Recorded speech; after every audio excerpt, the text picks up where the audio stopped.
Welcome back, everybody, to the Stoner Jesus Show. On the video chat, we have Mike Price, who's the co-creator and showrunner and executive producer of F is for Family. Season 4 premieres on Netflix on June 12th. He's also a writer and executive producer on another show you may or may not have heard of, The Simpsons. Mike, welcome to the show. Thanks for coming on. Oh, sure. Thanks for having me. Not a problem. Before getting into anything else, how have the last few months been for you? Everybody in your family safe? How are things going on your end? We're all safe, thank goodness. And yeah, it's just been strange. I'm speaking to you from my house, which is also now my work room. We're working on The Simpsons via Zoom chat these days. So this has been my little perch, part of the virtual Simpsons writers room for the last 14 weeks. So Wow. yeah, so it's still, we're able to still keep working, thank goodness, and very grateful to be able to keep going at it. And it seemed really bizarre and crazy at first, but now it sort of feels like somewhat normal, and we're able to get the work done. But we're Absolutely. all healthy, and that's the most important thing. Yeah, that's good. There's one thing. There's a constant in most people's lives, at least many people's lives. It is The Simpsons for a long time. As a writer, and as I'm sure a lot of other writers are probably watching this or listening to this at some point, how did you get started in writing, and how did you handle the rejections and stuff like that, and how much did you face that early Mm. on? Yeah, a good amount. I grew up as a kid in New Jersey, just watching TV all the time, like just completely into TV, and especially old movies, and especially old comedy movies and cartoons like Bugs Bunny and like the Marx Brothers and all those old things and old TV shows.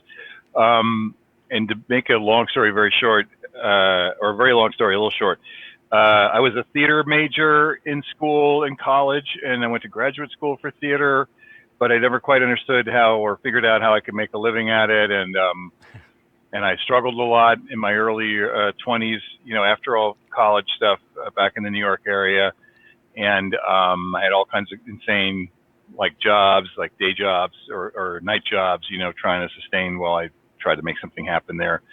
And it was when I got involved in doing sketch comedy and improv with a group in New York called Gotham City Improv, where I first started to get into what I do now. And that was a place where you took these classes, but then also I became part of a performing company where on stage where we did comedy sketches and improv stuff. And I kind of learned that I thought I was funny. I always knew I was somewhat funny, but then uh, they basically trained you how to write sketches, SNL style sketches. That I did a lot of those, and I hooked up with a friend, and we became writing partners and performing partners, and we had our own two-person kind of act that we did in New York. And people said, "Oh, you guys are good. You should come out to L.A. and showcase out there." And that was kind of all we needed to do. And I mean, that was sort of like I had no other prospects back east. So we kind of threw everything in a car and drove out to LA with a couple of phone numbers in our pocket of agents and managers. And we did that. We got some showcases. We got signed by an agency. We got close to having kind of like not quite overnight success, but like we did these showcases at a couple of big comedy clubs, the Comedy Store, and we had a lot of people interested in us. But then they never quite it never quite got to the next level. And so then meanwhile, I was out here now. I'm not going to go back. I'm not going to like decide to go back to New Jersey and say, well, it didn't work out, So I stuck with it, and we split our partnership up, and I just stayed along and just did the work then, like writing what's called spec scripts, which are like sample scripts of existing sitcoms as a writing sample, and I wrote comedy sketches as a sample. And meanwhile, I had more insane jobs. I drove a taxi cab in the Hollywood area of LA for about 2 years. I did like phone sales, telemarketing, everything you could possibly imagine. And until finally, someone read some stuff I wrote, some sketches I wrote, and got hired for a kind of a low budget TV show. It was called The News, NEWZ, and it was like a kind of a low budget version of a Saturday Night Live type TV show, but it was TV and it was paying, and I got in my foot in the door, and from there, it just sort of just kept at it and kept making friends who like sort of recommended me for another job. So there was a guy on that show who recommended me for a job at a Nickelodeon cartoon, and so I got hired there. And then just that's part of the thing. If you're a writer, is that you try to do good work, but you also get along and people like you. That they recommend you for the next thing, and you make connections. And I ended up very luckily doing that. And what led me to The Simpsons ultimately was that one of the first shows I got hired on, one of the first kind of big budget primetime shows was this show on the old UPN network that was called Homeboys in Outer Space. And it was a very silly show. It only lasted one season. But I met a lot of people there who really ended up being really important to me later. And two of those guys were Al Jean and Mike Reiss, who had been with The Simpsons since the beginning, had been the showrunners on The Simpsons, had left briefly. And when they came back, they hired me for a couple other things. But then eventually, like 4 years after I worked with them on Homeboys in Outer Space, they called me and said they offered me a job at The Simpsons. And that's how I got The Simpsons. So yeah, I mean, it was a lot of rejection though. I mean, it felt like 10 years, but it was like 2 years, but it was like going to meetings and like being told, no, we already have this or whatever, or, or not getting anything, or, like not having barely enough money to live, or having to ask my parents to help me out and all that kind of stuff, and taking these insane jobs. And, but the one thing that kept me going was literally knowing that I felt like I had nothing else I could do. Like, like if I gave up, I don't know what I was gonna do. Like, it wasn't like I didn't have anything else to fall back on. Like, I didn't have a law degree. I didn't have anything else. I was getting a little bit older, and was like, this is either gonna be it or I don't know what. And luckily, I don't have to know the answer to that other part of that question because it worked out. But I think that's what sometimes I tell people who try to start doing this is like, it really helps if you have such a passion for it that you're either going to do it or not, like, because if you can do something else, because I feel very, very lucky. I feel like I'm in like maybe like the 1 or 2%, of people who try to do this who end up being successful. Yeah. And it's very, very hard to get to go forward and to be successful. And the one thing that kept me going is that knowing that like I had nothing else to do. There was nothing else literally that I had skill for, I felt. Yeah, it's amazing what you can do when you have no choice. Right. Obviously, this has been a thing on the internet for a long time, but we just talked about it a few weeks ago because there was like an Entertainment Tonight video every now and then. The whole Simpsons predictions thing comes up, and I figure since I have you here, obviously it's a once in a lifetime opportunity, probably at least for me. What are your thoughts on the whole Simpsons predictions saga? Boy, I wish we could say that we have some kind of crystal ball or something, but we don't. Big news.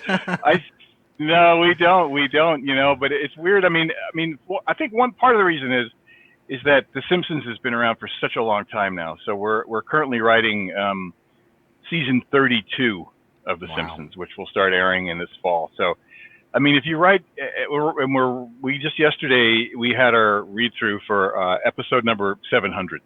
So, when you write 700 episodes over 30 plus years, you're bound to get some things right. You're bound to predict some things that happen. I mean, the one that everyone talks about the most, of course, because of where we are in the world right now, is the episode from about 20 years ago. That was a future episode where Lisa became the president of the United States. And the joke was that, like, she was succeeding a President Trump. And they make a joke about, President Trump's, administration left us in an awful, terrible mess. But at the time when that script was written, I wasn't on the show yet. But even then, Donald Trump was talking about running for president. Like, he never did it, but back in, like, I think in around the 2000 election or the 96 election, he was sort of talking about it and blah, blah, blah. So it became like a source of a joke. Oh, wouldn't that be hilarious if he really did run? So it wasn't exactly, it came out of nowhere. The idea of him being president in 20 or 25 years didn't come out of nowhere. But what started out as a ridiculous joke is now reality, and basically how you feel about him it may still be a ridiculous joke, or you may be happy with it.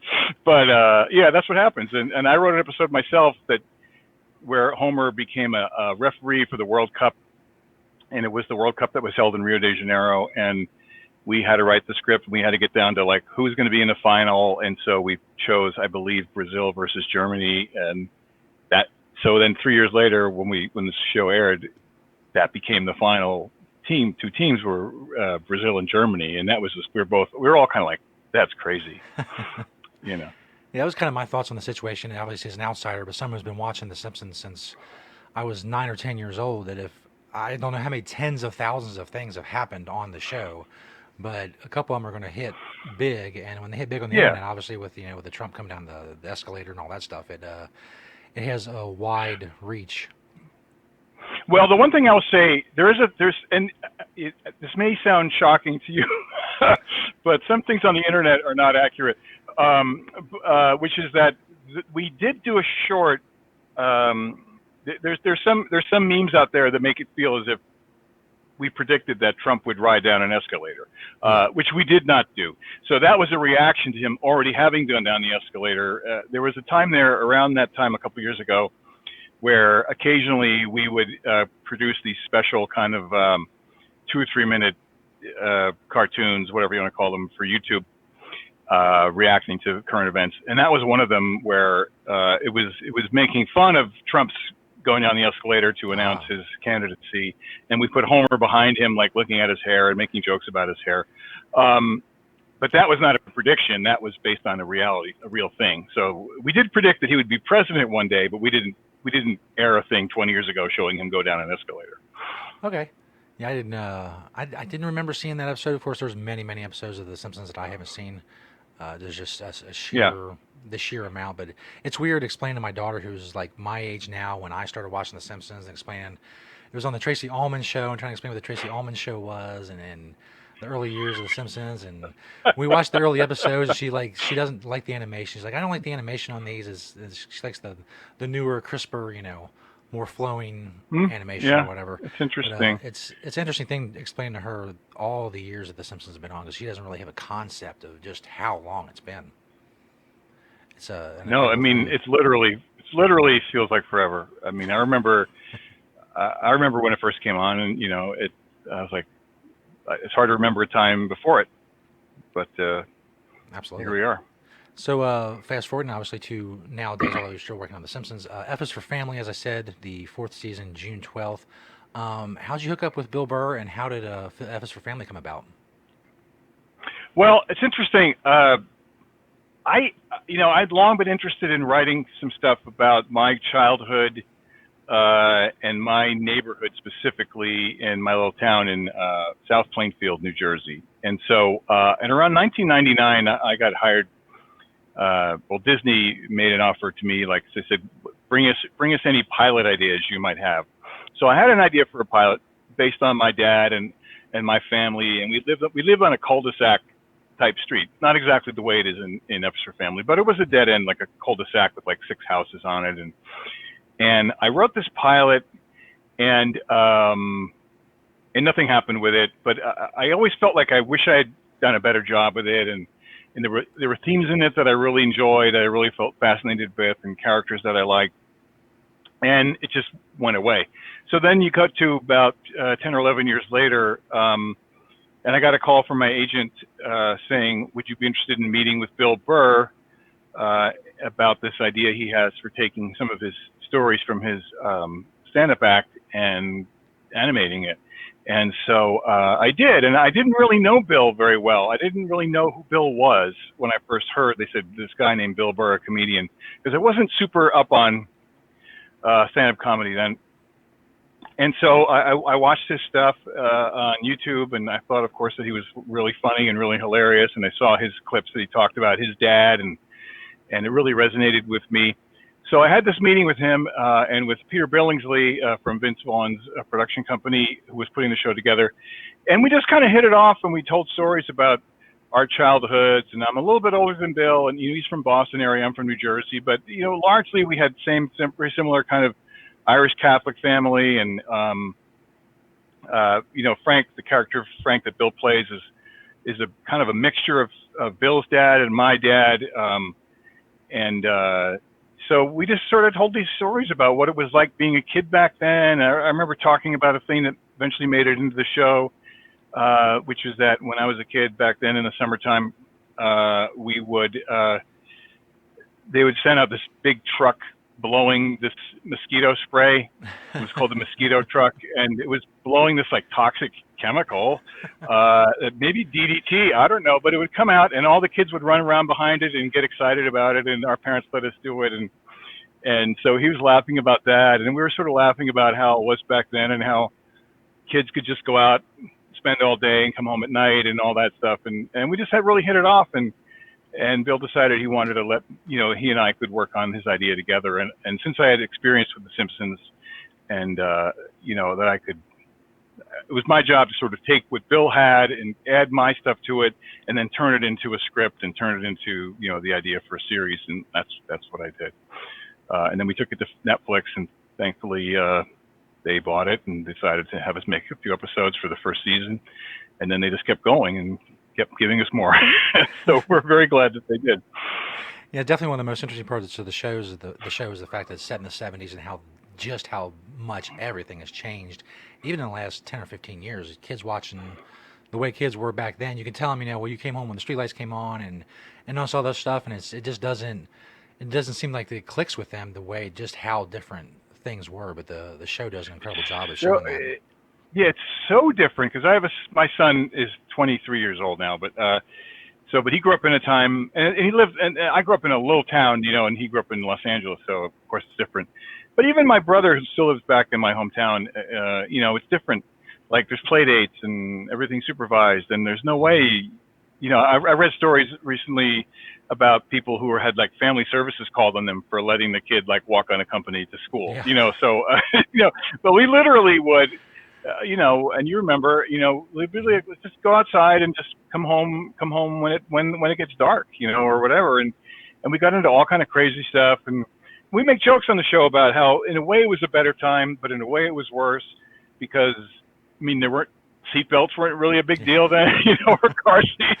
So, I always make a joke, right? I always make a joke like people say like, well, we didn't have a car seat and I'm still here. Yeah, but there's like, I'm sure there's thousands and thousands of people who needlessly died, so our show takes a little bit of a backward lens at things. It's been interesting to see, we first came up with the idea for the show almost 8 years ago, and it took a while to get developed before we really started making it. But I think our attitude back then was like, oh, look how far away we are from that time, and how everything has changed, and look how racist we were back then, and look how terrible it was back then, and events have taken a turn where we're sort of like, we're kind of like a little bit of a prism on what's going on now. So season 4, obviously then in season 3, the big thing is Frank's dad has arrived, and obviously the big announcement, Jonathan Banks, the wonderful Jonathan Banks, is going to voice Frank's dad. Along with that, what other things can we expect for season 4? Boy, season 4 is just jam-packed with amazing stuff. So Jonathan Banks is arriving to play Frank's dad, I'm sorry. Bill Burr's character's dad, Frank's dad, Big Bill Murphy. We were so happy to have him. You see a little bit of him in the trailer. I don't want to give away too much, except that, he's been built up over the course of the first 3 seasons of the show as this sort of absolute monster, the worst father of all time. And so you'll see a little bit of that and a little bit of backstory about what it was like as Frank as a kid. You'll see 9-year-old Frank and 12-year-old Frank and 14-year-old Frank a little bit. You also have some amazing guest stars coming forward this year. There's a whole arc about Vic, the character that Sam Rockwell plays. He returns to his job at his radio station, but he's no longer the boss. And the new boss is a kind of a hipster guy, even younger than him, brought in from California. His name is Sandy Calabasas, and he is played by Alex Moffat, who's on Saturday Night Live, who's really absolutely hilariously funny in it. They're having the new baby this season, so also a thing which is fun for us to sort of look back at how things have changed is that, which was a very new thing back in those days, was to have the husband go to the birth classes and Lamaze and all that. It was kind of a radical new concept. So Frank joined Sue at Lamaze class at this women's center, and the Lamaze teacher is a woman named Samantha, and she's played by Amy Sedaris, who's super funny. We'll have a whole episode where we follow the Rosie character, played by Kevin Michael Richardson, and his life. And we have a great character in that episode of a charismatic preacher named Reverend Sugar Squires, who's played by Snoop Dogg, who came to do our show. So we have just great guests, great stories. There's hockey, violence. Bill gets in the hockey team and becomes kind of like the goon of the hockey team. And so there's lots of ultra violence and, music stuff. And Kevin gets a girlfriend and, lots and lots of stuff jam-packed into 10 episodes. That we just, I can't believe it's only, right now we're talking on Friday. So, a week from today, it'll all be out. I can't wait for everybody to see it. I will say, not that anybody asked, but I think Vic is probably my second favorite character. But if Bridge is not your favorite character overall, I'm not sure what show you're watching. Vic is incredible. Sam Rockwell, Oscar winner. We now have we have 3 Oscar winners on our show now. Wow. Because Laura Dern won the Oscar this year. Sam won it the year before. And the year before that was Allison Janney, who is no longer really, her character really isn't on the show that much anymore. But she played the lady who runs the Plastaware company. We have such an amazing cast. We're so grateful to have these amazing people who are so busy. Like Laura Dern is in like 1,000 movies right now, but she still makes time to come out and do stuff. She's in like the new Jurassic Park that they're getting ready to make. She was in Star Wars. She's incredible. Bill is great. I can't say enough about Bill Burr. He's the funniest guy in the world. He's so smart and so funny and such a wonderful guy too. And we're just so thrilled to have this great cast and this great show to work on. Yeah, it really is an amazing show. Fantastic. Netflix, of course. F is for Family. Season 4 coming June 12th. Before we let you go, Mike, we ask everyone, obviously, my gimmick here is weed and cannabis and all of that. What are your thoughts on cannabis legalization, decriminalization, all that kind of stuff? Well, I think it's probably good that it's legalized. I live in LA, and there's I guess we used to call them dispensaries. I guess they're just weed stores now. There's a couple about a block from my house. I don't get them. If you're looking at F is for Family, the character of Kevin is the one who's always getting high and, using crazy, like the baby bong and all that stuff. The baby bong was fantastic. That was based on a thing that my college roommate had. It wasn't a baby, but it was this thing called the Power Hitter, which looked like a gun. It looked like a ray gun. And I never smoked that much. And I was sort of like, the crazy story about Bill Clinton saying I didn't inhale. That was really me.